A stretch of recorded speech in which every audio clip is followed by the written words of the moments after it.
പണ്ട് കാലങ്ങളിൽ sex education എന്ന് പറയുന്നത് എന്തോ വലിയ സംഭവമായിട്ടാണ് അവർ കരുതിയിട്ടുണ്ടായിരുന്നത്. പക്ഷേ ഇന്നത്തെ കാലത്ത് കുറച്ചും കൂടി നോർമലൈസ് ചെയ്യുന്നുണ്ടെങ്കിലും അതിൻ്റെ ഇമ്പോർട്ടൻസ് കാര്യങ്ങൾ മനസ്സിലാക്കുന്നുണ്ടെങ്കിലും ചില പേരൻസ് അവരുടെ മക്കൾക്ക് ഇത് പറഞ്ഞു കൊടുക്കാനായിട്ട് മടിക്കുന്നുണ്ട്.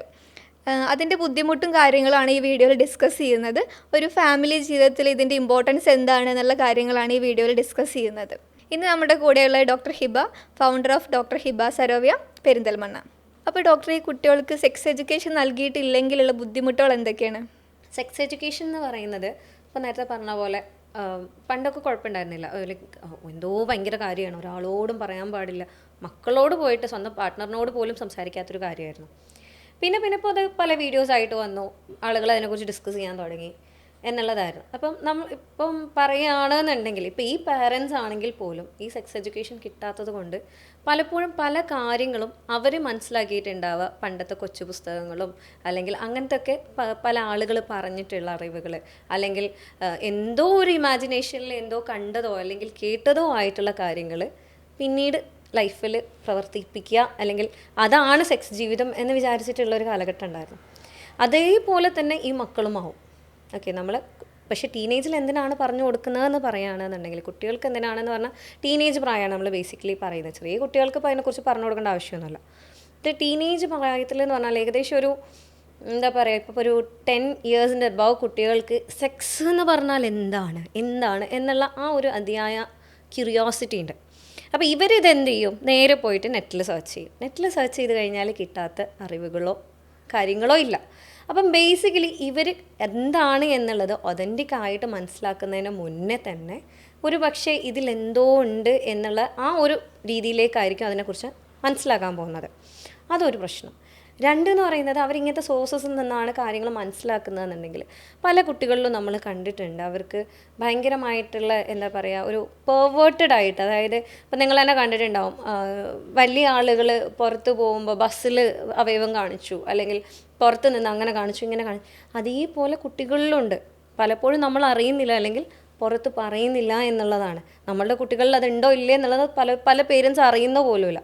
അപ്പോൾ ഇതിൻ്റെ ഒരു വലിയ കാരണം എന്ന് പറയുന്നത് ഇത്തരം രീതിയിലുള്ള സെക്സ് എഡ്യൂക്കേഷനാണ്. അതായത് എന്താണ്, എങ്ങനെയാണ് എവിടെ വെച്ചാണ് പെരുമാറേണ്ടതെന്ന് പോലും അറിയാത്തൊരു സാഹചര്യത്തിലേക്ക് കുട്ടികൾ പോകാറുണ്ട്. അപ്പോൾ ഇതൊക്കെയാണ് ബേസിക്കായിട്ട് നമ്മൾ കുട്ടികളിലേക്ക് സെക്സ് എഡ്യൂക്കേഷൻ കൊടുത്തിട്ടില്ല എന്നാണെങ്കിൽ ഉണ്ടാകാൻ പോകുന്നത്. അതേപോലെ പറയുകയാണെന്നുണ്ടെങ്കിൽ ഈ സെക്സ് എഡ്യൂക്കേഷൻ ഈ ഒരു ക്യൂരിയോസിറ്റിയിൽ പോയി അവസാനം അത് മാസ്റ്റർബേഷനിലെത്തി പോൺ അഡിക്റ്റഡ് ആയി കുട്ടി പേരൻസിൽ നിന്നും കംപ്ലീറ്റ് ആയിട്ട് മാറി നിന്ന് അവരുടെ സ്റ്റഡീസ്, അവരുടെ സോഷ്യൽ ലൈഫ്, അവരുടെ എല്ലാ കാര്യങ്ങളും കോംപ്രമൈസ് ചെയ്യുന്ന ഒരു രീതി വരെ ആക്ച്വലി ഈ ഒരു പ്രശ്നം കാരണം ഉണ്ടാവാറുണ്ട്. അപ്പോൾ ഇതൊക്കെയാണ് ബേസിക്കലി പറയുകയാണെന്നുണ്ടെങ്കിൽ പ്രശ്നങ്ങൾ എന്നുള്ളത്. അപ്പോൾ ഡോക്ടർ പറഞ്ഞ് സ്വയംഭവത്തിൻ്റെ കാര്യം പറഞ്ഞു. അപ്പോൾ എങ്ങനെയാണ് ഈ കുട്ടികളത് ചെയ്യുന്നുണ്ടെന്ന് എങ്ങനെ മനസ്സിലാക്കാം? കുട്ടികളിൽ മാസ്റ്റർബേഷൻ അഡിക്ഷൻ അല്ലെങ്കിൽ വല്ലാണ്ട് മാസ്റ്റർബേറ്റ് ചെയ്യുന്നുണ്ട് കുട്ടികൾ എന്നുണ്ടെങ്കിൽ നമുക്ക് ഒന്നെന്ന് പറഞ്ഞാൽ അവർ കൂടുതൽ എന്താ പറയുക ഇതിനെക്കുറിച്ച് ചെയ്യുന്നുണ്ട്, ഇത് ചെയ്യാൻ പാടില്ലാത്ത കാര്യമാണെന്ന് അവർക്ക് ബേസിക്കലി അറിയുന്നുണ്ടാവും. അപ്പം ഞാൻ എന്തോ ചെയ്യുന്നുണ്ട് എന്നാൽ ബാക്കിയുള്ളവർ കാണാൻ പാടില്ലാത്ത എന്തോ സാധനമാണ് എന്നുള്ള രീതിയിൽ ആ ഒരു ഉൾവലിഞ്ഞു പോകാനുള്ള ചാൻസസ് കൂടുതലാണ്. അതായത് ഒരു കുറ്റബോധം എന്നുള്ളത് എപ്പോഴും അവിടെ ഒരു സെക്കൻഡറി ഫാക്ടറായിട്ട് ഉണ്ടാവാറുണ്ട്. പിന്നെയുള്ളൊരു കാര്യം എന്ന് പറയുന്നത് എപ്പോഴും അവർ ഉൾവലിഞ്ഞിട്ടുണ്ടാകും. അതായത് എന്തൊരു ഫംഗ്ഷന് വിളിച്ചാലോ അല്ലെങ്കിൽ ഒന്ന് പുറത്ത് പോകാൻ വിളിച്ചു കഴിഞ്ഞാലോ കുട്ടികൾക്ക് വരാനുള്ള താല്പര്യം കുറയും. അതുവരെ എൻ്റെ കുട്ടി ഏതൊരു സ്ഥലത്തേക്ക് പോകാനോ ചെയ്യാനോ ഒക്കെ ഓക്കെ ആയിരുന്നു. ഇപ്പം എന്താണെന്നറിയില്ല, പണ്ടത്തെ പോലെയേ അല്ല. അവർ ഭയങ്കര എന്താ പറയുക, ആരോടും മിണ്ടുന്നില്ല, ആരോടും സംസാരിക്കുന്നില്ല. എപ്പോഴും ആ നേരെ റൂമിൻ്റെ ഉള്ളിൽ കതകടച്ച് ഫോണുമേലാണ് അല്ലെങ്കിൽ ഗാഡ്ജറ്റുമേലാണ് എന്ന് തോന്നുകയാണെന്നുണ്ടെങ്കിൽ പ്രോബബ്ലി അതിനിങ്ങനെ ഒരു ചാൻസ് ഉണ്ട് എന്നുള്ളതാണ്. മൂന്നെന്ന് പറയുന്നത് അവരറിയാണ്ട് തന്നെ അവരുടെ പ്രൈവറ്റ് ഏരിയാസിൽ അവർ സ്റ്റിമുലേറ്റ് ചെയ്തുകൊണ്ടേയിരിക്കും എന്നുള്ളതാണ് പിന്നെയുള്ള ഒരു പ്രശ്നം എന്ന് പറയുന്നത്. അതായത് ഈ കുട്ടികൾ പോലും അറിയുന്നുണ്ടാവില്ല അവരവിടെ തൊടുന്നുണ്ട് എന്നുള്ളതോ, അല്ലെങ്കിൽ അവർ ആ പ്രൈവറ്റ് ഏരിയാസിൽ പബ്ലിക്കലി അറിയാണ്ട് പോലും അവരറിയാണ്ട് സ്റ്റിമുലേറ്റ് ചെയ്യാറുണ്ട്. അപ്പോൾ ഇത്തരം കാര്യങ്ങളും ശരിക്കും നമുക്ക് ഇങ്ങനത്തെ ഒരു അഡിക്ഷൻ ഉണ്ട് എന്നുണ്ടെങ്കിൽ കുട്ടികളിൽ കാണാവുന്നതാണ്. അപ്പോൾ ഡോക്ടർ, ഈ കുട്ടികളുടെ പോൺ അഡിക്ഷൻ എങ്ങനെ നമുക്ക് കണ്ടെത്താം? അതെ, ഇതിപ്പോൾ ഈ പറഞ്ഞ കാര്യങ്ങൾ തന്നെയാണ് അതിൽ പറയാനുള്ളത്. അതായത് ഈ കുട്ടികൾ മാസ്റ്റർബേറ്റ് ചെയ്യുന്നത് തന്നെയാണ് അധികവും. പിന്നീട് പോൺ എന്താണ് എന്നുള്ളത്, ഇപ്പം ഈ പറഞ്ഞ പോലെ എടാ ഞാനിങ്ങനെ കണ്ടിട്ടുണ്ട് കേട്ടോ, എനിക്കിത് വേണം. നമ്മൾ പല സിനിമകളിലും കണ്ടിട്ടുണ്ടാവും, അതായത് ഇങ്ങനെ ഒരു പീസ് കിട്ടിയിട്ടുണ്ട്, നീ കണ്ടിട്ടുണ്ടോ എന്നൊക്കെ ചോദിച്ചിട്ടുള്ള ഭയങ്കര, അത് സിനിമയിലൊക്കെ അതൊരു നോർമലൈസ് ചെയ്തിട്ടുള്ള ഒരു കാര്യമായിട്ടാണ് കാണിക്കുന്നതെങ്കിൽ പോലും അത് പിന്നീട് ആ കുട്ടികളുടെ ഭാവി എങ്ങനെയാണ് പോകുന്നത് എന്നുള്ളത് പോലും നമ്മൾ ചിന്തിക്കേണ്ടതുണ്ട്. അപ്പോൾ ഈ പോൺ അഡിക്ഷൻ എന്ന് പറയുന്ന സംഭവം തന്നെയാണ്, ഇത് മാസ്റ്റുർബേഷൻ ചെയ്ത് കഴിഞ്ഞാൽ, ഇത് കണ്ടു കഴിഞ്ഞാലൊക്കെ എന്തോ സുഖം കിട്ടുന്നുണ്ട് എന്നുള്ളതുകൊണ്ടാണ് കുട്ടികളിത് ചെയ്യുന്നത്. അപ്പം ഇവർ ഒറ്റയ്ക്ക് ഇരിക്കുന്നുണ്ട് എന്നുണ്ടെങ്കിൽ അത് ശ്രദ്ധിക്കുക എന്നുള്ളതാണ് അതിൽ ബേസിക്കലി പറയാനുള്ളത്. നമുക്ക് ഈ പോൺ അഡിക്ഷൻ മാറ്റിയെടുക്കാൻ കഴിയുമോ? തീർച്ചയായിട്ടും അതിലൊന്നും പ്രശ്നമുള്ള കാര്യമല്ല. അതായത് എൻ്റെ കുട്ടിക്ക് പോൺ അഡിക്ഷൻ ഉണ്ടോ എന്നുള്ള ആ ഒരു ഞെട്ടൽ ആദ്യം പാരൻസ് ഇല്ലാണ്ടാക്കുക എന്നുള്ളതാണ്. കാരണം ഇന്നത്തെ കാലത്ത് ഒട്ടുമിക്ക കുട്ടികളിലും പോൺ അഡിക്ഷൻ ഉണ്ട് എന്നുള്ളത് തന്നെയാണ് അതിൽ പറയാനുള്ളത്. അങ്ങനെ ഉണ്ട് എന്നുണ്ടെങ്കിൽ അത് കണ്ടെത്തുന്ന നേരം അവരെ പോയി അടിക്കാനോ അവരോട് പോയി ഒരുപാട് ഷൗട്ട് ചെയ്തിട്ടോ ഒരു കാര്യമില്ല. കാരണം ആ കുട്ടി അവിടെ റിബലസി ആവുകയേ ചെയ്യുള്ളൂ. കാരണം ഈ കുട്ടികളെന്ന് പറയുന്നത് ഇവരുടെ കൗമാരപ്രായമായിരിക്കും അധികം. അപ്പം എൻ്റെ അച്ഛനും അമ്മയും പറയുന്നതല്ല ശരി എന്ന് തോന്നുന്ന ഒരു ഏജാണ്. എപ്പോഴും എൻ്റെ ഫ്രണ്ട്സാണ് ശരി, അല്ലെങ്കിൽ എൻ്റെ പിയേഴ്സാണ് ശരിയെന്ന് തോന്നുന്ന ഒരു ഏജാണ്. അപ്പം ആ ടൈമിൽ നമ്മൾ ചേർത്ത് പിടിക്കാതെ ആളോട് ദേഷ്യപ്പെട്ടിട്ടാണെന്നുണ്ടെങ്കിൽ ഒരിക്കലും ആ കുട്ടീനെ പിന്നെ പോൺ അഡിക്ഷനിൽ നിന്ന് തിരിച്ചു കൊണ്ടുവരാൻ കഴിയില്ല. നേരെ മറിച്ച് കുട്ടീനോട് അടുക്കുക, കുട്ടീനോട് കൂടുതലായിട്ട് സംസാരിക്കുക, കുട്ടീനോട് സമയം ഉണ്ടാക്കി എന്താണ് ഏതാണെന്ന് ചോദിച്ച് മനസ്സിലാക്കുക, ഇതിൻ്റെ ഉറവിടം എന്താണ്, എന്തിനായിരുന്നു ഇത് ചെയ്തത് എന്നുള്ളത് ബേസിക്കലി കുട്ടീൻ്റെ അടുത്തുനിന്ന് മനസ്സിലാക്കിയെടുക്കാൻ വേണ്ടി ശ്രമിക്കാം. ഇത് കഴിഞ്ഞിട്ട് എന്താ ചെയ്യേണ്ടതെന്ന് വെച്ചാൽ, ഇത്തരമുള്ള ഈ ഒരു ഒറ്റയ്ക്കുള്ള എന്താ പറയുക ചിലവഴിക്കുന്ന സമയം, അതായത് റൂമിൻ്റെ ഉള്ളിൽ പോയിട്ട് ഒറ്റയ്ക്ക് ഗാഡ്ജറ്റ്സിൽ ചിലവഴിക്കുന്ന സമയം മാക്സിമം കുറയ്ക്കുക. എപ്പോഴും ഗാഡ്ജറ്റ്സ് യൂസ് ചെയ്യുകയാണെന്നുണ്ടെങ്കിൽ പബ്ലിക്കിൽ വന്ന് യൂസ് ചെയ്യാൻ വേണ്ടിയിട്ട് കുട്ടീനോട് പറയാം. അതേപോലെ പറയാനുള്ളതാണ്, കുട്ടിക്ക് എന്തെങ്കിലും ഒരു ഹാപ്പിനെസ് കൊടുക്കുന്ന ഒരു ഹോബി ഉണ്ടാക്കിയെടുക്കുക എന്നുള്ളത്. കാരണം പലപ്പോഴും ഇതൊരു അഡിക്ഷനിലേക്ക് പോകാറ് എങ്ങനെയാണെന്ന് വെച്ചാൽ, പിന്നെ ഉള്ള ബാക്കിയുള്ള എല്ലാ എക്സ്ട്രാ കരിക്കുലർ ആക്ടിവിറ്റീസിലും കുട്ടി ബാക്കിലേക്ക് വലിഞ്ഞിട്ടുണ്ടാവും. കാരണം പിന്നീട് സന്തോഷം കണ്ടെത്തുന്നത് ഈ ഒരു മാസ്റ്റുർബേഷൻ എന്നുള്ള സംഭവത്തിലായിരിക്കും, അല്ലെങ്കിൽ പോൺ അഡിക്ഷൻ, ഈ ഒരു പോണ് കണ്ട് മാസ്റ്റുർബേറ്റ് ചെയ്യുക, അതാണ് എനിക്കെൻ്റെ സന്തോഷം എന്നുള്ള രീതിയിലേക്ക് കുട്ടി മാറിയിട്ടുണ്ടാവും. അപ്പോൾ ആ ഒരു അവിടെ ഉള്ളത് ബ്രേക്ക് ചെയ്തിട്ട് കുട്ടീനെ അതിൻ്റെ ഉള്ളിൽ നിന്ന് പുറത്ത് കൊണ്ടുവന്ന് കുട്ടിക്ക് എന്തെങ്കിലും ഹോബീസ്, അതായത് നല്ല ഹെൽത്തി ആയിട്ടുള്ള ഹോബീസ്, അത് വേണമെങ്കിൽ റീഡിങ് ആവാം, പുതിയ എന്തെങ്കിലും സ്പോർട്സ് പഠിക്കുന്നതാവാം, കല പഠിക്കുന്നതാവാം, അങ്ങനെ ആ ഒരു രീതിയിലേക്ക് കുട്ടീനെ എൻഗേജ് ചെയ്ത് കൊണ്ടുവരിക എന്നുള്ളതാണ്. ഇതൊക്കെ ആകുമ്പോൾ തന്നെ ഒരു പരിധി വരെ ഇതിൽ നിന്ന് മാറ്റം കിട്ടും. എന്നിട്ടും മാറ്റില്ല എന്നാണെങ്കിൽ മാത്രമാണ് അവിടെ ആക്ച്വലി ഒരു കൗൺസിലറിൻ്റെ അല്ലെങ്കിൽ സൈക്കോളജിസ്റ്റിൻ്റെ അടുത്ത് കൊണ്ടുപോയി ആൾക്ക് തെറാപ്പീസ് കൊടുക്കേണ്ടതുള്ളൂ. അപ്പോൾ ഡോക്ടറെ, ഈ ടീനേജിലെ സെക്ഷൽ റിലേഷൻഷിപ്പിൽ നമ്മൾ ഏർപ്പെടുമ്പോൾ ഉണ്ടാകുന്ന ബുദ്ധിമുട്ടുകൾ എന്തൊക്കെയാണ്? ഓക്കെ, ഇതൊരു വലിയ ക്വസ്റ്റ്യനാണ്. കാരണം എപ്പോഴും നമ്മളോട് വരുമ്പോൾ അല്ലെങ്കിൽ നമ്മളിത് പറയുമ്പോൾ പറയാറുണ്ട്, ഓക്കെ എന്തിനാണ് ഇപ്പം തന്നെ ഈ ടീനേജ് പ്രായത്തിൽ തന്നെ എന്തിനാണ് സെക്സിനെ കുറിച്ച് എഡ്യൂക്കേറ്റ് ചെയ്യുന്നത്, പിന്നീട് അവർ ഇത് തന്നെ ചെയ്യാൻ വേണ്ടിയിട്ടാണോ, ഇപ്പം തന്നെ അവരതിന് വേണ്ടിയിട്ട് റെഡിയാക്കാൻ വേണ്ടിയിട്ടാണോ എന്ന് ചോദിക്കാറുണ്ട്.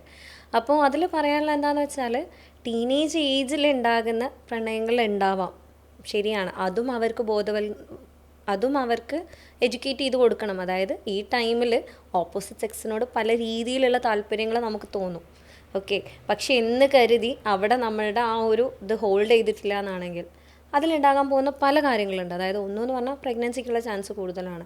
പ്രഗ്നൻസി ആകുന്ന ടൈമിൽ അവരുടെ പിന്നീടുള്ള പഠനം എന്ന് പറയുന്നത് പിന്നീട് അവരോട് പറഞ്ഞ് മനസ്സിലാക്കി കൊടുക്കേണ്ട ആവശ്യം വരില്ല. കാരണം അത് അതോടുകൂടെ പല രീതിയിലുള്ള പഠനങ്ങൾ, ഇപ്പോൾ നമ്മൾ പറയുകയാണെന്നുണ്ടെങ്കിൽ US നോക്കുകയാണെന്നുണ്ടെങ്കിൽ ഒരുപാട് സിംഗിൾ മദേഴ്സ് ഉണ്ട്. അതായത് ഈ ഒരു കൗമാരപ്രായത്തിൽ ഉണ്ടാകുന്ന പ്രണയത്തിൻ്റെ ആ ഒരു ഫലമായിട്ടുണ്ടാകുന്ന കുട്ടിക്ക് പിന്നീട് അച്ഛനുണ്ടാവില്ല. കാരണം അത് ആ ഒരു സമയത്തുണ്ടായ ഒരു ആവേശത്തിൽ ഞാൻ ചെയ്തു പോയതാണ് എന്നാണ് പൊതുവേ ആണുങ്ങൾ പറയാറുള്ളത്. അപ്പോൾ അതോടുകൂടെ അത് കഴിഞ്ഞാൽ പിന്നെ അതിൽ റെസ്പോൺസിബിലിറ്റി ഏറ്റെടുക്കാൻ പലപ്പോഴും പുരുഷന്മാർ അതിൽ മടിക്കാറുണ്ട്. പക്ഷേ ഈ കുട്ടി എന്തായി, പെൺകുട്ടി അവിടെ കുടുങ്ങി. കാരണം ഇത് പിന്നെ അബോർട്ട് ചെയ്യണോ, വീട്ടുകാരോട് എങ്ങനെ പറയും, നാട്ടുകാരോട് എങ്ങനെ പറയും, ഞാനിനി എങ്ങനെ ജീവിക്കും എന്നുള്ള രീതിയിൽ ഒന്ന്. രണ്ട് എന്ന് പറഞ്ഞാൽ ഈ പറയുന്ന പ്രഗ്നൻസി അല്ലെങ്കിൽ ഈ പറയുന്ന ചിലപ്പോൾ അവർ ഹാഫ് റെഡി ആയിരിക്കും ഉണ്ടാവുള്ളൂ.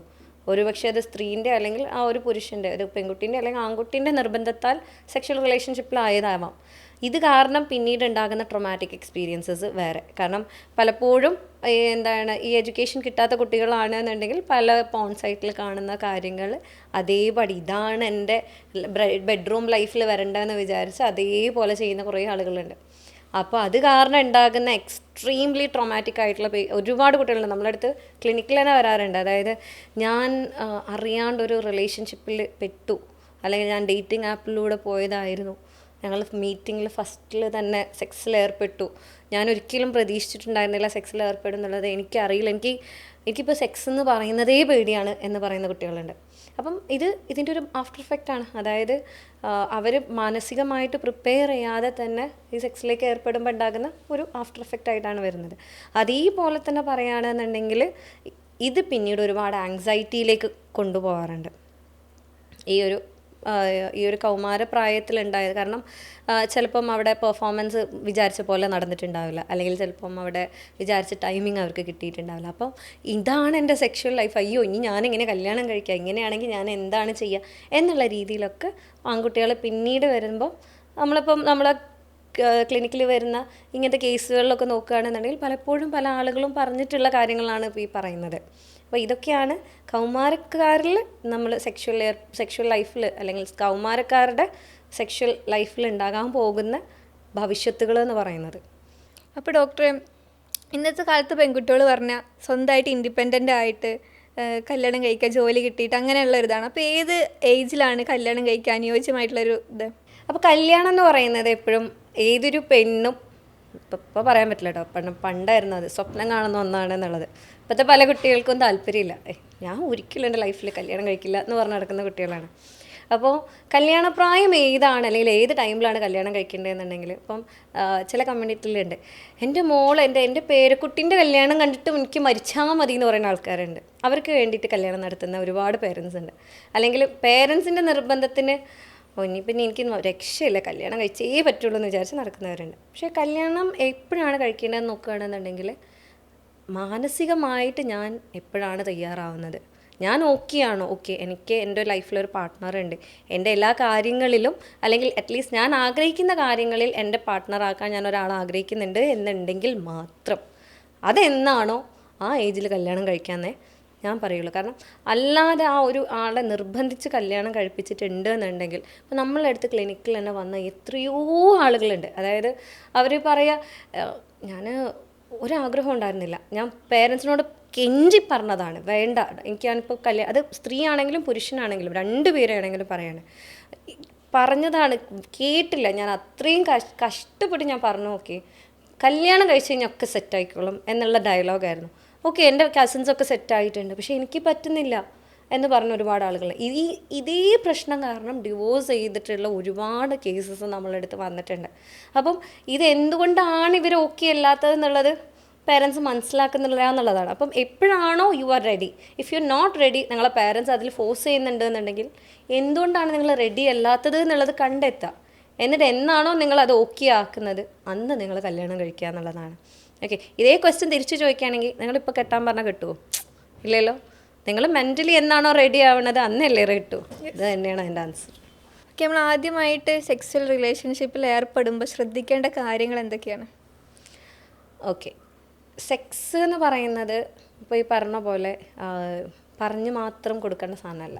അതായത് ഓക്കെ ഇങ്ങനെ നമ്പർ 1 ഇന്നത് ചെയ്യണം, നമ്പർ 2 ഇങ്ങനെ ചെയ്യണം എന്നുള്ളത് ഒരിക്കലും പോസിബിൾ ആയിട്ടുള്ളൊരു സംഭവമല്ല.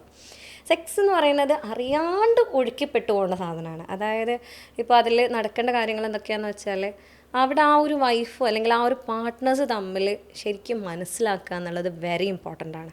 കാരണം പലപ്പോഴും ഇന്നത്തെ കാലഘട്ടത്തിൽ, അല്ലെങ്കിൽ ഇതുവരെ ഉണ്ടായിരുന്ന കാലഘട്ടത്തിൽ എങ്ങനെയായിരുന്നു എന്ന് വെച്ചാൽ സംഭവിക്കുന്നത്, നമ്മളെപ്പോഴും നമ്മളടുത്ത് പേഷ്യൻസ് വന്ന് പറയാറുണ്ട്, ഡോക്ടറെ അവർക്ക് തോന്നി അവർ ചെയ്തു, അപ്പോൾ നിങ്ങൾക്കൊന്നും പറയണ്ടായിരുന്നില്ല. ഞാനെങ്ങനെ ഇതിനൊക്കെ കുറിച്ച് പറയാം, ഇത് ലേഡീസ് എപ്പോഴും വന്ന് പറയണം, ഞാനെങ്ങനെ ഇതിനൊക്കെ കുറിച്ച് പറയാം, എനിക്ക് സംസാരിക്കാനേ പറ്റാത്ത സാഹചര്യങ്ങളാണ്, ഇതിനെക്കുറിച്ചൊന്നും നമ്മളെങ്ങനെ ഇതിനെക്കുറിച്ചൊക്കെ പറയാം, ഇതിലൊക്കെ ഇപ്പോൾ എന്താ നമുക്കുള്ള ഇങ്ങനത്തെ ഒക്കെ ഒരു മെൻറ്റാലിറ്റിയാണ്. അപ്പം ഇതിനെക്കുറിച്ച് തുറന്ന് സംസാരിക്കുക എന്നുള്ളതാണ് ഫസ്റ്റ് സംഭവിക്കുന്നത്. അതായത് നിങ്ങൾ ഫസ്റ്റ് സെക്സിൽ ഏർപ്പെടുന്നതിൻ്റെ മുന്നേ എന്താണോ സെക്സ് എന്നുള്ളത് ബേസിക്കലി മനസ്സിലാക്കാൻ ആക്ച്വലി 2 പേർക്കും പറ്റണം. 2 പേരുടെയും ബൗണ്ടറീസ് എന്താണ്. ഇപ്പോൾ നമ്മളെ അടുത്ത് ഒരുപാട് ഇപ്പോൾ ചില പേഷ്യൻസ് വന്ന് പറയാറുണ്ട്, ഡോക്ടറെ ഓവറിൽ എനിക്ക് താല്പര്യമില്ല, അങ്ങനെ തന്നെ പറയാം, ഓവറിൽ എനിക്ക് താല്പര്യമില്ല, പക്ഷേ എൻ്റെ ഹസ്ബൻഡിന് ഭയങ്കര നിർബന്ധമാണ്, എനിക്കറിയില്ല, അതുകൊണ്ട് തന്നെ എനിക്ക് സെക്സ് എന്ന് കേൾക്കുമ്പോഴേ ദേഷ്യമാണ്, എനിക്ക് വെറുപ്പാണ്, അതുകൊണ്ട് പലപ്പോഴും എനിക്ക് ഭയങ്കര പെയിൻഫുള്ളാണ് എന്ന് പറയുന്ന കേസസ് ഉണ്ട്. അപ്പം ഇതിൽ ബേസിക്കായിട്ട് പറയുകയാണെന്നുണ്ടെങ്കിൽ അവരുടെ ബൗണ്ടറി എന്താണ് എന്നുള്ളത് മനസ്സിലാക്കാൻ ഓപ്പോസിറ്റ് ആയിട്ട് നിൽക്കുന്ന പാർട്ട്ണറിന് കഴിഞ്ഞിട്ടില്ല, അല്ലെങ്കിൽ അറ്റ്ലീസ്റ്റ് ചോദിച്ചിട്ടില്ല. അവരുടെ എന്താണോ ആവശ്യം എന്നുള്ളത് അവർ പറഞ്ഞു. ഈ വൈഫ് എന്നുള്ള പറയുന്ന വ്യക്തി അവിടെ പറഞ്ഞിട്ടില്ല എനിക്കിത് ഇഷ്ടമില്ല അല്ലെങ്കിൽ എന്നെ കൊണ്ട് ഇത് പറ്റുന്നില്ല എന്നുള്ളത് ഓപ്പണായിട്ട് പറയാൻ അവർ റെഡി ആയിരുന്നില്ല. അപ്പോൾ അതുകൊണ്ട് തന്നെ പിന്നീടുള്ള അവരുടെ സെക്ഷൽ ലൈഫ് ഭയങ്കര ഇഷ്യൂസ് ആയിട്ടുണ്ട്. അപ്പോൾ ഫസ്റ്റ് നൈറ്റിൽ തന്നെ ഉണ്ടായ ഇൻസിഡൻ്റ് ആണ് ഇതെന്നാണ് അവർ പറയുന്നത്. അപ്പോൾ അതേപോലെ തന്നെ പറയാനുള്ളത്, രണ്ട് പേർക്കും എന്താണോ പറയാനുള്ളത് അത് ഡിസ്കസ് ചെയ്തിട്ട് മുന്നോട്ട് പോകാമെന്നുള്ളത്. അതേപോലെ സെക്സിലേക്ക് ഏർപ്പെടുമ്പോൾ ഇതൊരു ടാസ്ക് ആണല്ലോ. കല്യാണം കഴിച്ചു കഴിഞ്ഞാൽ കൺസ്യൂമേഷൻ എന്ന് പറയുന്ന സാധനം, അതായത് ഒരു ആചാരം തന്നെ ഉണ്ട്. കല്യാണം കഴിഞ്ഞ അന്ന് ഫസ്റ്റ് നൈറ്റിൽ വെർജിനിറ്റി നോക്കുക എന്നുള്ളത്. അതായത് ആ ബെഡ്ഷീറ്റിൽ ചുവന്ന കളർ വന്നു കഴിഞ്ഞാൽ അത് നിങ്ങൾ കണ്ടിട്ടുണ്ടാകാൻ അറിയില്ല, റീൽസിലൊക്കെ ഉണ്ട്. മറ്റേ റെഡ് കളർ വന്നിട്ട് ഭയങ്കര സെലിബ്രേഷൻ പോലെ. അപ്പോൾ ഇത് ഭയങ്കര ഒരു ഈ കുട്ടീൻ്റെ മനസ്സിലെന്താണ്, അയ്യോ ഇന്ന് എന്തായാലും ഇത് നടക്കും, ഞാനിത് റെഡി ആണെങ്കിലും അല്ലെങ്കിലും. പലപ്പോഴും സ്ത്രീകൾക്ക് ആ ടൈമിൽ ഭയങ്കര പെയിൻഫുൾ ആയിരിക്കും. കാരണം ഇവർ കേൾക്കുന്ന എന്താണ്, ഇതെന്തോ ഒരു സംഭവമാണ്, ഇതെന്തോ ഒരു സെലിബ്രേഷനാണ്, ഈ ചോര വന്നിട്ടില്ല എന്നാണെങ്കിൽ പ്രശ്നമാണ്. ഓക്കെ, അതും കൂടെ മനസ്സിലാക്കേണ്ടതുണ്ട്. അതായത് പലപ്പോഴും ഇപ്പോഴത്തെ കാലഘട്ടങ്ങളിൽ പണ്ടത്തെ പോലെയല്ല, പെൺകുട്ടികൾ മരം കയറികളാണ്. അതായത് ചെയ്യാത്ത ടാസ്കുകളൊന്നുമില്ല. അപ്പോൾ പല പെൺകുട്ടികളിലും ഈ വെർജിനിറ്റി അല്ലെങ്കിൽ ഈ ഹൈമൻ എന്ന് പറയുന്ന സാധനം ഇല്ല, കന്യാധർമ്മം ഇല്ല. അതുകൊണ്ട് തന്നെ എൻ്റർ ചെയ്യുമ്പം അല്ലെങ്കിൽ അവർ ആ ഒരു ഇൻ്റർകോഴ്സിൽ വരുന്ന സമയത്ത് അവർക്ക് ഈ പറയുന്ന ചുവന്ന സ്പോട്ട് അവരുടെ ബെഡ്ഷീറ്റിൽ വരണം എന്നൊരു നിർബന്ധമില്ല. അപ്പം ഈ ഒരു സംഭവം, അതായത് ഇതിനെക്കുറിച്ച് ആലോചിച്ച് പേടിക്കുന്ന കുറേ ആൾക്കാരുണ്ട്. അപ്പം ഇവരിതിലേക്ക് വരുന്നതിന് മുന്നേ ഇതെന്താണെന്നുള്ളത് മനസ്സിലാക്കാം, അത് ഫസ്റ്റ്. പിന്നെ പറയാനുള്ളതാണ് ഇവർ തമ്മിലുള്ള ആ ഒരു സ്നേഹത്തോടു കൂടെയുള്ള സംഭവത്തിൽ നിന്ന് ഇതിലേക്ക് പോകാമെന്നുള്ളത്. അല്ലെങ്കിൽ ഞാൻ കല്യാണം കഴിഞ്ഞ് ഒരാഴ്ചയായി ഇപ്പോഴും നിങ്ങൾ തമ്മിൽ ബന്ധപ്പെട്ടിട്ടില്ലേ എന്ന് ചോദിക്കുന്നതിന് അയ്യോ ഞങ്ങൾ ബന്ധപ്പെട്ടിട്ടില്ലല്ലോ അപ്പോൾ ഇന്നെന്തായാലും നടത്തണം എന്നുള്ള രീതിയിലല്ല ആക്ച്വലി സെക്സ് നടക്കേണ്ടത്. Sex should have A flow. Okay, വേറൊരാൾ ചോദിക്കുന്നതിന് ചെയ്യേണ്ട സാധനമല്ല. ഓക്കെ, പിന്നെ അതേപോലെ പറയാനുള്ളത് എന്താണ്, എപ്പോഴും ഒരു കാം ആൻഡ് ഭയങ്കര ഒരു എന്താ പറയുക, ഒരു റൊമാൻറ്റിക് ആയിട്ടുള്ള, അതായത് രണ്ടുപേർക്കും ഒന്നും പേടിക്കാനോ ഭയപ്പെടാനോ അല്ലെങ്കിൽ അയ്യോ അവർ കേൾക്കോ ഇവർ കേൾക്കോ എന്ന് വിചാരിക്കാത്ത ആ ഒരു സിറ്റുവേഷനിലുള്ള ഒരു എൻവയൺമെൻറ്റിൽ ഇതിന് വേണ്ടിയിട്ട് ഒരുങ്ങുക എന്നുള്ളതാണ്. ഇതൊക്കെയാണ് ബേസിക്കലി നമ്മൾ ഫസ്റ്റ് ടൈം ചെയ്യുമ്പം ശ്രദ്ധിക്കേണ്ട കാര്യങ്ങളെന്ന് പറയുന്നത്. ഈ സെക്ഷൽ റിലേഷൻഷിപ്പിൽ ഏർപ്പെടുമ്പോൾ ഏറ്റവും കൂടുതൽ പേടിയാണ് കുട്ടികളുണ്ടാവില്ല വെച്ചിട്ട് നമ്മളതിനെ ഏർപ്പെടാതിരിക്കുന്നത്. അപ്പോൾ അതിനുള്ള ഏറ്റവും നല്ലൊരു മാർഗ്ഗം ഏതാണ്? അതായത് എന്താണ്, കുട്ടികളാവാതിരിക്കാനുള്ള. ഓക്കെ, അതിന് ഒരുപാട് മാർഗ്ഗങ്ങളുണ്ട്. കുട്ടികൾ തീരെ ആവാതിരിക്കണം എന്നുണ്ടെങ്കിൽ ഈ പറഞ്ഞ പോലെ അബ്സ്റ്റിനൻസ് ആണ്, അതായത് സെക്സിലേ ഏർപ്പെടാതിരിക്കുക എന്നുള്ളതാണ്. ഓക്കെ, അതിപ്പോൾ അത് വിടാം. അതായത് ഏറ്റവും നല്ല മെത്തേഡ് എന്ന് പറയുന്നത് അങ്ങനെ ഒന്നുമില്ല. അതായത് പല മെത്തേഡ്സ് ഉണ്ട്. ഏതാണോ നമുക്ക് ഏറ്റവും അനുയോജ്യമായിട്ടുള്ളത് അത് യൂസ് ചെയ്യുക എന്നുള്ളതാണ്. അപ്പോൾ ആദ്യമായിട്ട് പറയുകയാണെന്നുണ്ടെങ്കിൽ കോണ്ടംസ് ആണ്. Condoms very common and rare ആയിട്ടുള്ള കാര്യമാണ്. പക്ഷേ ഈ കോണ്ടംസിൽ തന്നെ ലിംഗത്തിൻ്റെ വലുപ്പത്തിനനുസരിച്ച് കോണ്ടംസിൻ്റെ വ്യത്യാസങ്ങളുണ്ട്. അതായത് അതിനനുസരിച്ച് സെലക്ട് ചെയ്യുക എന്നുള്ളതാണ് അതിലൊന്ന് ശ്രദ്ധിക്കാനുള്ളത്. അതേപോലെ ചില ആളുകൾക്ക് കോണ്ടംസ്, ലാറ്റക്സ് കോണ്ടംസ് ഉണ്ട്, നോൺ ലാറ്റക്സ് കോണ്ടംസ് ഉണ്ട്. അപ്പോൾ ചില ആളുകൾക്ക് ഈ ലാറ്റക്സിനോട് ഭയങ്കര അലർജി ഉണ്ടാവും. അപ്പോൾ ഇത് അലർജിക്ക് ആയതുകൊണ്ട് ഇനിയിപ്പോൾ കോണ്ടംസ് യൂസ് ചെയ്യാൻ പറ്റില്ലല്ലോ എന്ന് വിചാരിക്കേണ്ടതില്ല. നോൺ ലാറ്റക്സ് ആയിട്ടുള്ള സാധനങ്ങളുണ്ട്. അപ്പോൾ അതെന്താണെന്ന് അന്വേഷിച്ച് പോയിട്ട് അത് യൂസ് ചെയ്യാവുന്നതാണ്. പിന്നെ ചില ആളുകൾ പറയാറുണ്ട് ഈ കോണ്ടം യൂസ് ചെയ്ത് കഴിഞ്ഞാൽ ആ ഒരു പ്ലഷർ ഇല്ല, എനിക്ക് താല്പര്യമില്ല എന്നുള്ളത്. അങ്ങനെയാണെന്നുണ്ടെങ്കിൽ വേറെ ഒരുപാട് മെത്തേഡ്സ് ഉണ്ട്. അതായത് ഇംപ്ലാന്റ് ചെയ്യുക എന്നുള്ളതുണ്ട്. അതായത് ഇപ്പം നമ്മൾ കണ്ടിട്ടുണ്ടാവും ഈ കയ്യിൽ ഒരു ചെറിയ കുഞ്ഞ് റോഡാണ്, അത് കയ്യിൽ ഒരു ചെറിയ പ്രൊസീജിയറായിട്ട് ഇംപ്ലാന്റ് ചെയ്യുന്നുണ്ട്. അത് 2-3 വർഷം വരെ പ്രഗ്നൻസി അവോയ്ഡ് ചെയ്യാൻ സഹായിക്കുന്നുണ്ട്. അതായത് ഇത് ഒരു രീതിയിലുള്ള ഹോർമോൺ ശരീരത്തിൽ ഉൽപ്പാദിപ്പിച്ച് ഈ ഒരു പ്രഗ്നൻസിക്കുള്ള ചാൻസ് ഇല്ലാതാക്കുകയാണ് ചെയ്യുന്നത്. ഇനി ഇതല്ല, ഒട്ടും കുട്ടികൾ വേണ്ട, ഇപ്പോൾ 2-3 കുട്ടികളുള്ള ആളുകളാണ്, അവർക്ക് ഇനി കുട്ടികളെ വേണ്ടാന്നാണെന്നുണ്ടെങ്കിൽ പിന്നെയുള്ള മെത്തേഡാണ് പെർമനൻറ്റ് ലൈഗേഷൻ എന്നുണ്ട്. അതായത് ഈ എന്താണ്, സ്ത്രീകളിലാണെങ്കിലും പുരുഷനിലാണെങ്കിലും അവരുടെ ആ ഒരു അണ്ടം വരുന്ന ഭാഗമോ അല്ലെങ്കിൽ പുരുഷന്മാരിലുള്ള അവരുടെ ബീജം വരുന്ന ആ ഒരു ഏരിയയിൽ ഒരു ചെറിയ കട്ട് കൊടുത്ത് അവർ ലൈഗേറ്റ് ചെയ്യും, കെട്ടിവെക്കും. അതായത് പിന്നീട് ഇത് തമ്മിൽ കോണ്ടാക്റ്റിൽ വരില്ല. അപ്പോൾ അത് ഒന്നെങ്കിൽ സ്ത്രീക്കോ അല്ലെങ്കിൽ പുരുഷനോ ചെയ്യാവുന്നതാണ്. അപ്പോൾ ഇതിൽ നമ്മളെ നാടുകളിൽ സ്ഥിരമായിട്ട് കാണുന്നത് സ്ത്രീകളിൽ ചെയ്യുക എന്നുള്ളതാണ്. അതായത് സ്ത്രീകളിൽ ട്യൂബ് കെട്ടി വെക്കുക എന്നുള്ളതാണ്. പക്ഷേ പഠനങ്ങൾ പറയുന്നത് ആക്ച്വലി എന്താണ്, സ്ത്രീകളിൽ ചെയ്യുന്നതിനെക്കാട്ടിലും ഏറ്റവും ഹെൽത്തി എന്ന് പറയുന്നത് പുരുഷന്മാരിൽ ചെയ്യുന്നതാണ്. അത് ഒരു മണിക്കൂറിൻ്റെ പ്രോസസ്സേ ഉള്ളൂ. അതായത് അത് കഴിഞ്ഞ് 1 മണിക്കൂർ കൊണ്ട് ആൾക്ക് ഇറങ്ങി ഓടാം, അവിടെ ഒന്നും ഒരു കുഴപ്പമില്ല. പിന്നെ അതെന്ന് പറയുന്നത് അവർക്ക് ശാരീരികമായിട്ടുള്ള പ്രശ്നങ്ങൾ, സ്ത്രീനെക്കാട്ടിലും ശാരീരികമായിട്ടുള്ള പ്രശ്നങ്ങൾ കുറവ് വരുന്നത് പുരുഷന്മാരിലാണ്. അതുകൊണ്ടാണ് വാസക്ടമി ആണ് കൂടുതലായിട്ട് അതിന് നമ്മൾ പ്രൊമോട്ട് ചെയ്യേണ്ടത് എന്ന് പറയാറുണ്ട്. അപ്പോൾ ഡോക്ടറെ IPLs ഉപയോഗിക്കുന്നത് സുരക്ഷിതമാണോ? ഓക്കെ, IPL എന്ന് പറയുന്നത് ഒരു ഗർഭനിരോധന മാർഗ്ഗമാണ് തന്നെയാണ്, അതിൽ സംശയമൊന്നുമില്ല. പക്ഷേ അതെന്ന് പറയുന്നത് IPL എന്ന് പറയുന്നത് ഒരു എമർജൻസി പില്ലാണ്. എമർജൻസി പില്ല് എന്ന് പറയുന്നത് നമ്മൾ എമർജൻസി എപ്പോഴാണ് യൂസ് ചെയ്യുക? അത്ര അത്യാവശ്യം ഉണ്ടെങ്കിൽ മാത്രം. അതായത് നമുക്ക് വേറൊരു മാർഗ്ഗം ഉണ്ടായില്ല, അല്ലെങ്കിൽ പെട്ടെന്ന് സെക്സിൽ അവർ പെട്ടു, അല്ലെങ്കിൽ എന്തോ കാരണത്താൽ നിങ്ങൾ ഇപ്പോൾ ഉപയോഗിച്ച കോണ്ടം ആണെങ്കിൽ, അല്ലെങ്കിൽ എന്തെങ്കിലും നിങ്ങൾ യൂസ് ചെയ്ത മാർഗ്ഗം ഫ്ലോപ്പ് ആയിട്ടുണ്ടെന്ന് നമുക്ക് തോന്നിയിട്ടുണ്ട്. അപ്പോൾ ചില കേസുകളിൽ പറയും കോണ്ടംസിലൊക്കെ ചില ലീക്കേജ് ഉണ്ടാകാം. ഇപ്പോൾ കോണ്ടംസൊക്കെ യൂസ് ചെയ്ത് കഴിഞ്ഞ് അതിൽ വെള്ളം നിറച്ച് വെച്ച് കഴിഞ്ഞാൽ അതിൽ ലീക്കേജ് ഉണ്ടോ ഇല്ലേ എന്നുള്ളത് മനസ്സിലാക്കാൻ കഴിയും. അപ്പോൾ അത് ലീക്കേജ് ഉണ്ടെന്ന് കണ്ടെത്തിയിട്ടുണ്ട് എന്നുണ്ടെങ്കിൽ പിന്നെ വേവലാതിപ്പെടുകയാണ് ചെയ്യുക. അപ്പോൾ അതിന് പകരം ചെയ്യാവുന്നതാണ് ഈ ഒരു IPL എന്ന് പറയുന്നത്. പക്ഷേ ചില ആളുകൾ IPL ഡെയിലി അല്ലെങ്കിൽ നോർമൽ ബേസിസിൽ എടുക്കുന്ന ആളുകളുണ്ട്. പെട്ടെന്ന് ഒരു ചെറിയ പില്ലാണ്, വേഗം കുടിച്ചു കഴിഞ്ഞാൽ കാര്യം തീരുമല്ലോ എന്ന് വിചാരിച്ചിട്ട്. അതായത് സാധാരണഗതിയിൽ നോർമലി ഗർഭനിരോധന മാർഗ്ഗമായിട്ട് യൂസ് ചെയ്യുന്ന ആളുകളുണ്ട്. അത് ഭയങ്കര അപകടമാണ്. കാരണം എന്താണെന്ന് വെച്ചാൽ ഒരു അതൊരു 60 പില്ല് ഒറ്റയടിക്ക് എടുക്കുന്ന അതേ എഫക്റ്റാണ് ഒരു കണ്ടിന്യൂസ് ആയിട്ട് IPL എടുക്കുന്നുണ്ടെങ്കിൽ ഉണ്ടാകാൻ പോകുന്നത്. അപ്പോൾ ആ ഒരു ആളിൽ അത്രയും ഹോർമോണൽ ഇംബാലൻസസ് ഉണ്ടാകും. അവരുടെ പിന്നീട് ഉണ്ടാകുന്ന മെൻസ്ട്രൽ സൈക്കിളിനാണെങ്കിലും ഒരുപാട് പ്രശ്നങ്ങൾ ഈ ഒരു കാരണത്താൽ ഉണ്ടാകുന്നുണ്ട്. അപ്പം IPL എമർജൻസി ആണെങ്കിൽ അത് 72 hours യൂസ് ചെയ്യുകയാണെങ്കിൽ it is okay.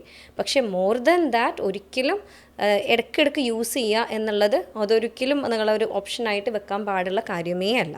Foreplay bedroom എത്തുന്നതിന് മുന്നേ ചെയ്യണമെന്ന് പറയുന്നുണ്ട്, അതിൻ്റെ എന്താണ്? ഓക്കെ, ഫോർപ്ലേ എന്ന് പറയുന്നത് പൊതുവിലെ ഒരു തെറ്റിദ്ധാരണയുണ്ട്. അത് സെക്ഷൽ ഏരിയാസിൽ മാത്രം പിടിക്കുക, തൊടുക, ഉമ്മ വെക്കുക എന്നുള്ളതാണ് ഫോർപ്ലേ എന്നുള്ളത്. ശരിക്കും ഫോർപ്ലേ എന്ന് പറയുന്നത് ഒന്ന് സ്നേഹത്തോടെ സംസാരിക്കുന്നത് പോലും ഫോർപ്ലേ ആണ്.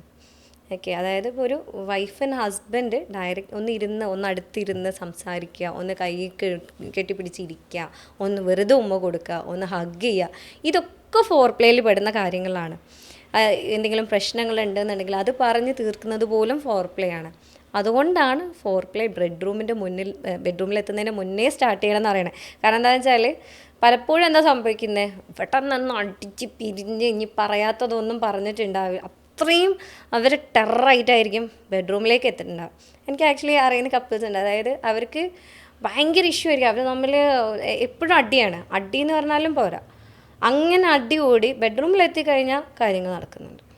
അപ്പോൾ അവർ പറയും ഇതല്ലേ ഫോർപ്ലേ, ഇതിലപ്പുറം എന്താ ഫോർപ്ലേ വേണ്ടതെന്നുള്ളത്. പക്ഷേ ഫോർപ്ലേ എന്ന് പറയുന്നത് എപ്പോഴും ഇതെല്ലാം സെറ്റിൽ ചെയ്തിട്ട് വരിക എന്നുള്ളതാണ് ഫോർപ്ലേ എന്ന് പറയുന്നത്. അതായത് സംസാരിക്കുക, കെട്ടിപ്പിടിക്കുക, ഒന്ന് അടുത്തിരിക്കുക, ശൃംഗരിക്കുക, റൊമാൻറ്റിക് ആവുക, നമ്മളൊക്കെ ലാംഗ്വേജിൽ റൊമാൻറ്റിക് ആവുക, ഇതൊക്കെ ഫോർപ്ലേ പെടുന്നതാണ്. അപ്പോൾ ഈ ഫോർപ്ലേ ചെയ്യുന്ന രീതികൾ എങ്ങനെയൊക്കെയാണ്? ഈ പറഞ്ഞ പോലെ എന്താ പറയുക, ഈവൻ ഔട്ട് ചെയ്യുക, ഒന്ന് വെറുതെ പുറത്ത് പോവുക, ഒന്ന് സർപ്രൈസ് ചെയ്യുക. അതായത് ഇതിൽ ബേസിക്കലി പറയുകയാണെന്നുണ്ടെങ്കിൽ ഫോർപ്ലേയിൽ നിങ്ങൾക്ക് യൂസ് ചെയ്യാവുന്ന 5 കാര്യങ്ങളാണ്. അതായത് സ്നേഹം പ്രകടിപ്പിക്കാനുള്ള 5 കാര്യങ്ങൾ. ഇപ്പോൾ ഒരു സ്ത്രീക്ക് സ്നേഹം ഫീൽ ചെയ്യണമെന്നുണ്ടെങ്കിൽ, ഒരു പുരുഷൻ ആക്ച്വലി ഫോർപ്ലേൻ്റെ വലിയ ആവശ്യമില്ല. കാരണം എന്താണെന്ന് വെച്ചാൽ കണ്ടു കഴിഞ്ഞാൽ അല്ലെങ്കിൽ അതിനെക്കുറിച്ച് കേട്ട് കഴിഞ്ഞാൽ ഇതിനോട് താല്പര്യം വരുന്ന ആളുകളാണ് പുരുഷന്മാർ. പക്ഷേ പൊതുവിലെ സ്ത്രീകൾക്ക് ആ ഒരു കാഴ്ചയിലുള്ള സുഖം വളരെ കുറവാണ്. അതായത് അവർക്ക് അങ്ങനെ കണ്ടു കഴിഞ്ഞാൽ അതിനോട് താല്പര്യം വരാനുള്ള ചാൻസസ് വളരെ കുറവാണ്. അപ്പോൾ അവർക്ക് ഇമോഷണലി അവർക്ക് സാറ്റിസ്ഫൈഡ് ആയാൽ മാത്രമേ അവർക്ക് സെക്ഷുവലി അവർക്ക് താല്പര്യം വരുള്ളൂ. അപ്പോൾ ഈ അവർക്ക് ഇപ്പം ഒന്ന് സുഖമില്ലാണ്ടിരിക്കുമ്പോൾ എന്താടാ നിനക്ക് എന്തെങ്കിലും ബുദ്ധിമുട്ടുണ്ടോ എന്നൊന്ന് ചോദിച്ചിരുന്നെങ്കിൽ എന്ന് നമ്മൾ ആഗ്രഹിക്കുന്ന ഒരുപാട് ഇൻസിഡൻസ് ഉണ്ടാവും. അല്ലെങ്കിൽ എന്നൊന്ന് ചേർത്ത് പിടിച്ചാൽ മതിയായിരുന്നു എന്ന് പറയുന്ന ഒരുപാട് പേഷ്യൻസ് ഉണ്ട്. അപ്പോൾ കഴിഞ്ഞ ദിവസം എൻ്റെ ക്ലിനിക്കിൽ വന്നൊരു പേഷ്യൻ്റ് ആയിരുന്നു. ഇത്രയും കാലത്തിൻ്റെ ഇടയ്ക്ക് ഞാൻ ഓർഗാസം എന്താണെന്ന് അറിഞ്ഞിട്ടില്ല. എല്ലാവരും പറയുന്നുണ്ട് എന്തോ വലിയ കാര്യമാണ്, എന്തിപ്പോൾ ഈ ഓർഗാസം എന്ന് പറഞ്ഞ് ഭയങ്കര ഒരു അതിശയത്തോടു കൂടിയാണ് ആ കുട്ടി സംസാരിച്ചത്. അപ്പോൾ ചോദിച്ചു ഫോർപ്ലേക്ക് എങ്ങനെയാണെന്ന് ചോദിച്ചപ്പോൾ അവർ പറഞ്ഞാൽ ഫോർപ്ലേക്ക് നടക്കുന്നുണ്ട്, പക്ഷെ ഭയങ്കര പെയിനാണ് ഡോക്ടർ, എനിക്ക് ഫോർപ്ലേ ഇഷ്ടമല്ല എന്ന് പറഞ്ഞു.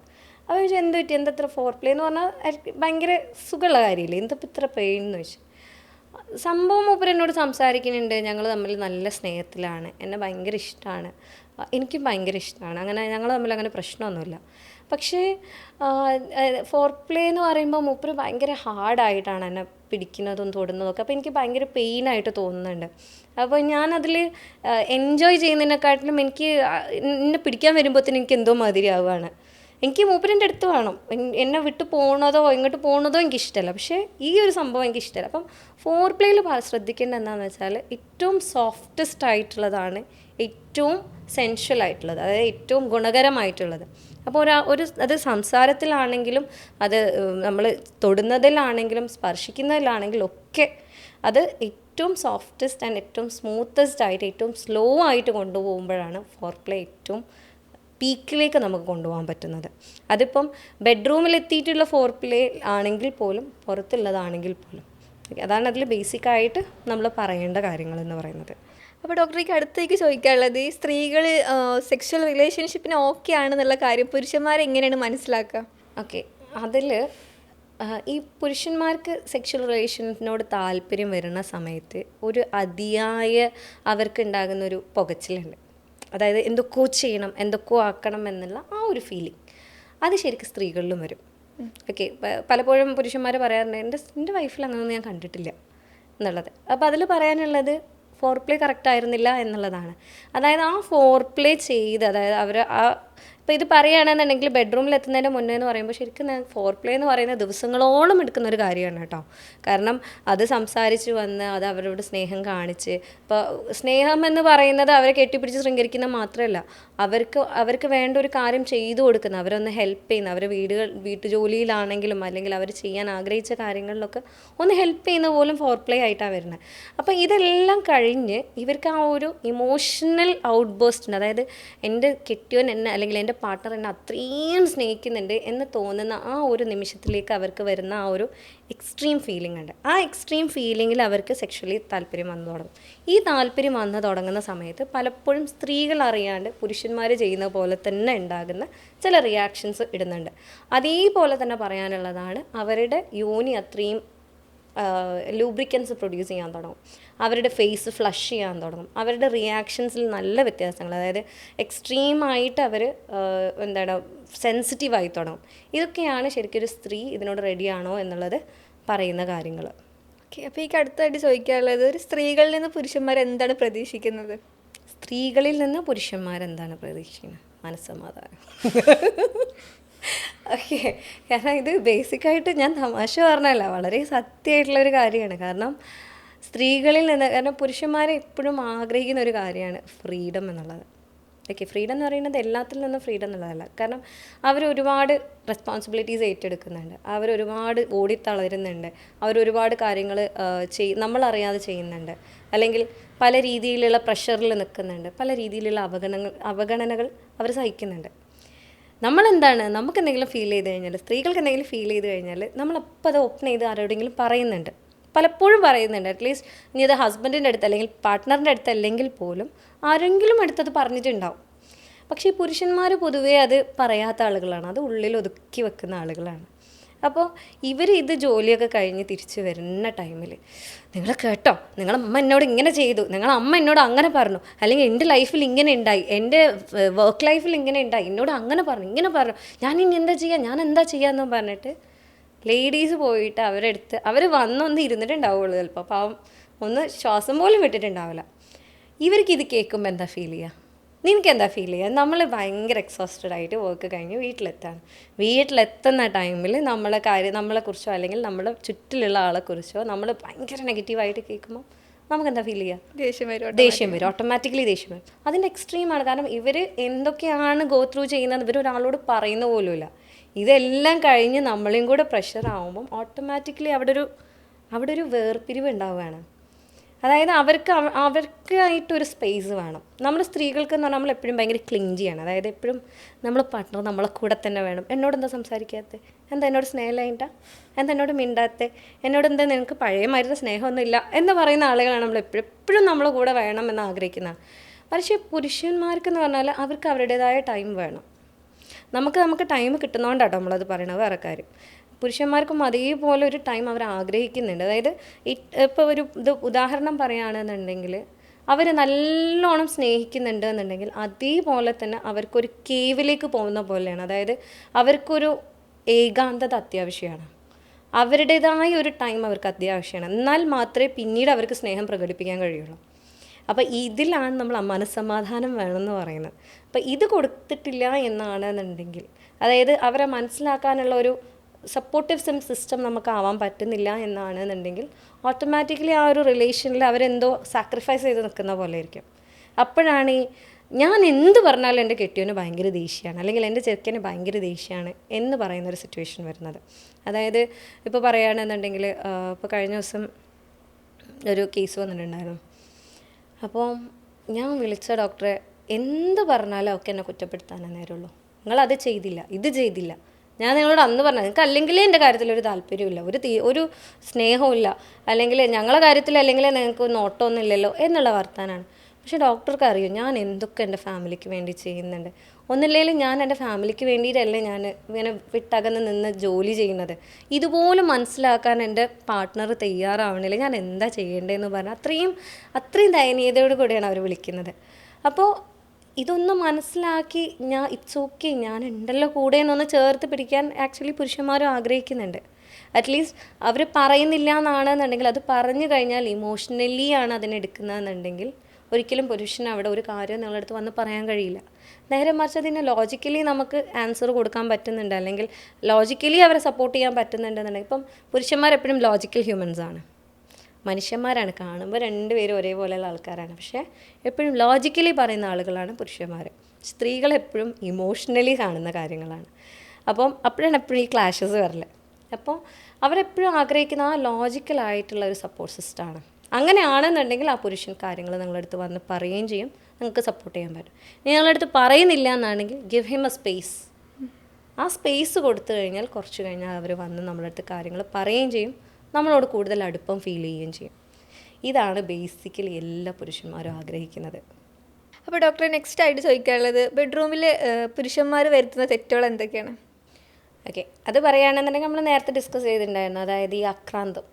അതായത് സെക്ഷുവലി അവർക്ക് ഭയങ്കര ഇത് വന്നു കഴിഞ്ഞാൽ കാര്യങ്ങൾ എല്ലാം പെട്ടെന്ന് നടക്കുന്ന ആളുകളാണ് പുരുഷന്മാർ. അതായത് അവർക്ക് പെട്ടെന്ന് ഫീലിങ്സ് വരും, പെട്ടെന്ന് അതിലേക്ക് എൻ്റർ ചെയ്യാൻ കഴിയും, പെട്ടെന്ന് അത് അവസാനിപ്പിക്കാൻ പറ്റും.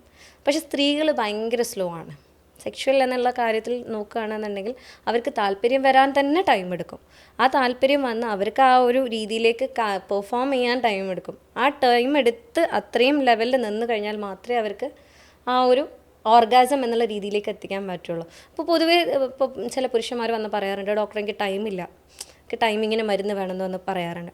അപ്പോൾ നമ്മൾ നോക്കുമ്പോൾ എന്താണ്, അവർ ഓക്കെയാണ്, അവർ സെക്ഷുവലി സാറ്റിസ്ഫൈഡ്, വെൽ സാറ്റിസ്ഫൈഡ് ആണ്, ഞാൻ ഓക്കെയാണ്, എനിക്കൊരു കുഴപ്പമില്ല, പക്ഷേ എൻ്റെ വൈഫിനെ എനിക്ക് സാറ്റിസ്ഫൈ ചെയ്യാൻ പറ്റുന്നില്ല എന്നാണ് പറയുക. അപ്പോൾ ഇതിൽ ബേസിക്കായിട്ട് നോക്കുകയാണെന്നുണ്ടെങ്കിൽ ഇതാണ് പ്രശ്നം. അതായത് അവർ ഒന്ന് സെക്ഷുവലി ഒന്ന് ഉണർന്ന് അതിലേക്കൊന്ന് പെർഫോം ചെയ്ത് വരുമ്പോഴേക്കും ഹസ്ബൻഡിൻ്റെ ഇവിടെ തീർന്നിട്ടുണ്ടാവും. അപ്പം ഇവർ നോക്കേണ്ടത് എന്താണ്, ഞാൻ അവരോട് പറഞ്ഞ കാര്യം എന്താണ്, നിങ്ങൾ ഏറ്റവും സ്ലോ ആയിട്ട് നിങ്ങളുടെ ഫോർപ്ലേ കൊണ്ടുപോവുക. നിങ്ങൾ ബെഡ്റൂമിൽ എത്തുന്നതിൻ്റെ മുന്നേ തുടങ്ങുക, സ്ലോ ആയിട്ട് കൊണ്ടുപോവുക, ഏറ്റവും ഫെദറി ആയിട്ട് തൊടുക, ഏറ്റവും ഫെദറി ആയിട്ട് കാര്യങ്ങൾ ടിക്ലിഷായിട്ട് പറയുക.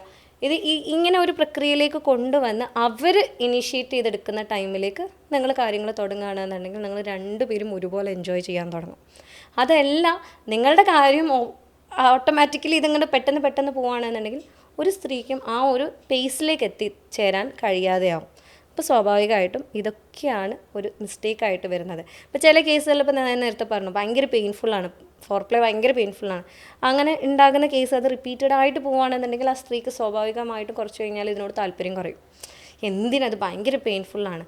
അതേപോലെയുള്ള പ്രശ്നമാണ്, ഞാൻ എന്തിനാണ് ഡോക്ടറെ കിടന്നു കൊടുക്കുന്നത്, എനിക്കിതിൽ ഒരിക്കലും സാറ്റിസ്ഫാക്ഷൻ കിട്ടിയിട്ടില്ല. കഴിഞ്ഞ ദിവസം എൻ്റെ ഒരു വളരെ അടുത്തൊരു സുഹൃത്ത് എന്നോട് പറയുണ്ടായി, അവൾക്കറിയുന്ന ഒരു ഫ്രണ്ട് അവരോട് പറയുകയാണ്, എനിക്ക് അവർക്ക് അതായത് ആ കുട്ടിക്ക് ഒരിക്കലും ഓർഗാസം വന്നിട്ടില്ല, ഓർഗാസം ഫീൽ ചെയ്തിട്ടില്ല എന്ന് പറഞ്ഞാൽ അവൾ ആരൊക്കെയോ പറഞ്ഞത് കേട്ടിട്ടാണ് ഓർഗാസം ഉണ്ട് എന്നുള്ളത് മനസ്സിലാക്കുന്നത്. എന്താണ് ഈ ഓർഗാസം എന്നുള്ളത് എനിക്കിതുവരെ മനസ്സിലായിട്ടില്ല. എന്തൊക്കെ ഈ കിക്കിളിയൊക്കെ തോന്നാറുണ്ട്, അതാണോ ഓർഗാസം എന്ന് അങ്ങനെ ഭയങ്കര അതിശയത്തോടു കൂടെ ചോദിക്കുന്ന ആളുകൾ. അപ്പോൾ റിപ്പീറ്റഡായിട്ട് ഇത് സംഭവിക്കുമ്പോൾ ഒരു പോയിൻ്റ് ഓഫ് ടൈം കഴിഞ്ഞ് കഴിഞ്ഞാൽ ഇതിനോട് താല്പര്യം കുറയുക എന്നുള്ളൊരു പ്രശ്നം വരും. ഇത് സ്വാഭാവികമായിട്ടും അവർ തമ്മിലുള്ള ആ അടുപ്പത്തിനെ പോലും ഇല്ലായ്മ ചെയ്യാനുള്ള ചാൻസസ് വളരെ കൂടുതലാണ്. അപ്പോൾ ഇതൊക്കെയാണ് ബേസിക്കലി പറയുക. അതേപോലെ പറയാനുള്ള ഒരു കാര്യമാണ്, പോണിൽ കാണുന്ന സംഭവം ഒരിക്കലും ലൈഫിലേക്ക് കമ്പയർ ചെയ്യരുത്. പോണിൽ ഒരുപാട് നല്ല വെളുത്ത സ്ത്രീകളുണ്ടാവും, അവരുടെ പ്രൈവറ്റ് ഏരിയാസ് ഭയങ്കര വെളുത്തിട്ടായിരിക്കാം. പക്ഷെ ഒരിക്കലും നിങ്ങൾക്ക് നിങ്ങളുടെ ലൈഫിൽ നിങ്ങൾക്ക് കിട്ടാൻ പോകുന്ന പാർട്ട്ണറിന് ഇതേ കളർ ഉണ്ടാകണം എന്ന് നിർബന്ധമില്ല, പ്രത്യേകിച്ച് അവരുടെ പ്രൈവറ്റ് ഏരിയാസിൽ. കാരണം നമുക്ക് ഇപ്പോൾ അടുത്തൊരു കേസ് വന്നിട്ടുണ്ടായിരുന്നു. അതായത് എനിക്ക് ആൾ ഓക്കെയാണ്, എല്ലാം കൊണ്ട് ആൾ ഓക്കെയാണ്, ഭയങ്കര ബ്യൂട്ടിഫുള്ളാണ്, ഭയങ്കര സ്നേഹമുള്ള കുട്ടിയാണ്, എല്ലാം കൊണ്ടും ഓക്കെ. പക്ഷെ ഞാൻ ആഗ്രഹിച്ച പെണ്ണല്ല. അതെന്ന് വെച്ചാൽ എന്താണ് നിങ്ങൾ ആഗ്രഹിച്ച പെണ്ണല്ല എന്നല്ലേ പറഞ്ഞതിൻ്റെ കാരണം എന്താണെന്ന് വെച്ചപ്പോൾ അവർ പറഞ്ഞത്, ഡോക്ടറെ അവരുടെ പ്രൈവറ്റ് ഏരിയാസൊക്കെ ഭയങ്കര ഓഫ് കളറാണ്, എനിക്ക് അത് കാണുമ്പോൾ ഒരിക്കലും ആ ഫീലിംഗ് കിട്ടുന്നില്ല. അപ്പം നമ്മൾ ഫോണിലൊക്കെ എത്ര കളറുള്ള സംഭവങ്ങളാണ് കാണുന്നത് എന്നൊക്കെ പറഞ്ഞിട്ട്. അപ്പോൾ ഇതാണ് അതിൽ ബേസിക്കായിട്ട് പറയാനുള്ളത്. ഓക്കെ, ഡോക്ടർ നമ്മളായിട്ട് കുറേ കാര്യങ്ങൾ പറഞ്ഞിട്ടുണ്ട്, പല കാര്യങ്ങളും പുതിയതായിട്ട് കേൾക്കുന്നതാണ്. അതേപോലെ തന്നെ ഈ കാര്യങ്ങൾ നമ്മുടെ ലൈഫിൽ ഇംപ്ലിമെൻറ്റ് ചെയ്യാന്നുണ്ടെങ്കിൽ നമുക്ക് നല്ലൊരു ഫാമിലി ബിൽഡ് ചെയ്യാൻ പറ്റും. അതേപോലെ തന്നെ ഈ പറഞ്ഞ കാര്യങ്ങളിൽ എന്തെങ്കിലും ഡൗട്ട് കാര്യങ്ങളുണ്ടെന്നുണ്ടെങ്കിൽ നമുക്ക് ഓൺലൈനായിട്ടും നേരിട്ടും കൺസൾട്ടേഷൻ അവൈലബിൾ ആണ്. താഴെ കാണുന്ന നമ്പറിൽ ബന്ധപ്പെടുക.